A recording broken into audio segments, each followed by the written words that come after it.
I mean, for each one of you, how did you end up here? You know, when everybody thinks about Portugal, they think Lisbon, they think sort of the more hot spots in inverted commas, Algarve. Caldas is a little bit off the beaten track, but we all know sitting at the table what a cool city it is. But how did that happen for each of you? Yeah, when I first came, probably 3 years ago, we were just exploring, just seeing what every town looked like, what the climates were.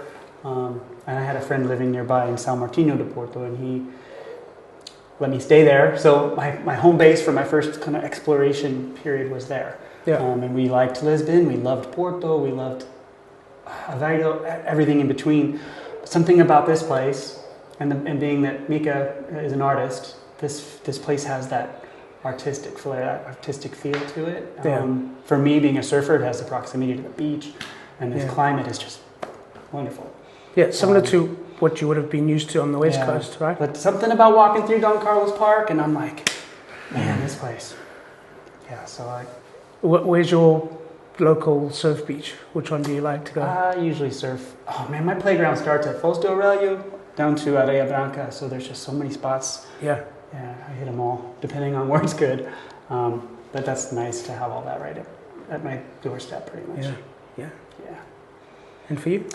Yeah, so for us, I came to do an exploration trip when my wife was in her third trimester with our first child.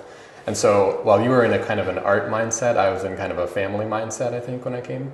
And so I visited 6 different cities on this trip, including Lisbon, Coimbra, Setúbal. And when I came to Caldas, it was during the fruit festival that was happening in Dom Carlos Park. And so I drove into the city and I was like, I don't really know anything about this place. And I was like, oh, there's something happening. It looks like there's a park here. There's some people in there. And so I parked my car and walked in, and it was just this glorious scene of food vendors and families walking around and music playing, and there was a kids karate performance happening, and I was like, wow, this is a paradise here.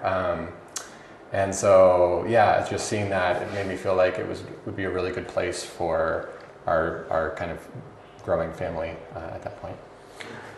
So I mean, when you came the first time, was the idea to find a place to move to? Oh yeah. And for you it was the same as well? Yeah, that's right. But you came with the responsibility of finding a place that's going to be good for my wife and my future child. My wife and I had planned a trip together in the first trimester of her pregnancy, and then there was a big COVID spike, and so we decided to cancel that trip. And then we planned another one for the second trimester, and then COVID was still happening at that point in a really big way in Portugal, and so we canceled that one. And so then she was in her third trimester, she was like, I shouldn't travel, but you should just go on your own and do it for us. So I took a lot of videos and sent them to her and kind of... No pressure. Yeah, exactly. Yeah. Okay. And the veteran of Portugal out of the band? And we had no exploratory trips. We just sold our house, sold almost everything we owned, put it on a pallet, and then came here. And to Caldas straight away? Yeah, to Caldas straight away. But we had already been researching for years, from the moment we heard about Portugal, because we were already planning on leaving the United States. It was just a matter of where to go.